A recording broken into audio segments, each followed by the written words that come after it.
Also ich möchte auch sehenden Auges sterben. Ich möchte nicht einfach umfallen. Ich bin immer überrascht, wenn die Leute sagen, die wollen einfach umfallen. Also ich brauche immer ein bisschen Zeit für meine Prozesse.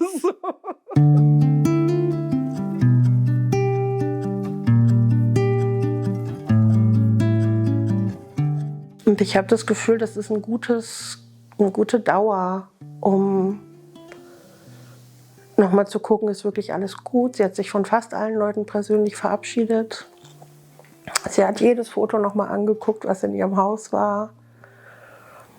Und dann die letzten 2 Wochen fast nur noch Pflanzen angeguckt und gekuschelt. Und immer mehr. Und dann war das so ein langsamer Wechsel. Dann hat sie angefangen, Blumen zu sehen, dann hat sie angefangen, Engel zu sehen, dann hat sie angefangen, verstorbene Menschen zu sehen. Aber es war so ganz langsam. Und dieses Langsame hätte ich auch gerne.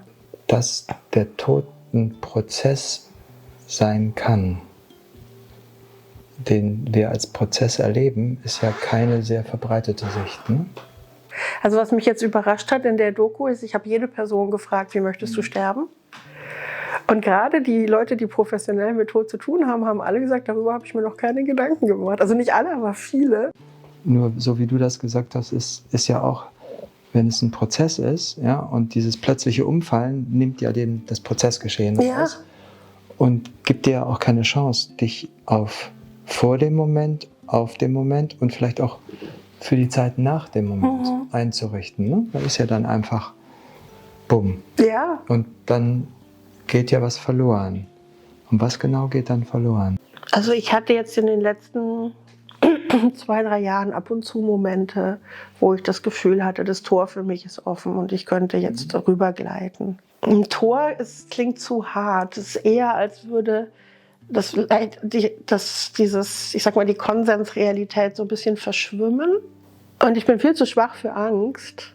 Also ich habe überhaupt keine Angst, weil das ist, Angst kostet auch Kraft und Widerstand kostet Kraft. Das ist alles überhaupt nicht mehr da. Und ich habe das Gefühl, das ist so ein ganz langsames Nebelwerden oder so, was in meinem Fall von links beginnt.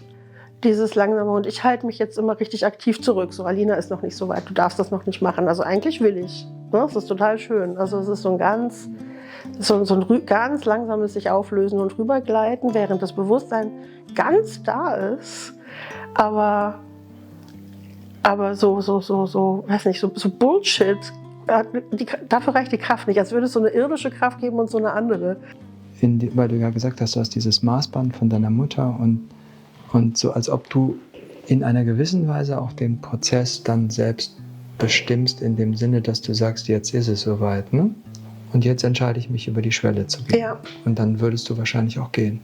Ja, also ich würde sogar sagen, ich muss mich nicht entscheiden, über die Schwelle zu gehen. Das würde von alleine passieren. Ich muss mich entscheiden, in die andere Richtung zu gehen. In die andere Richtung, ja.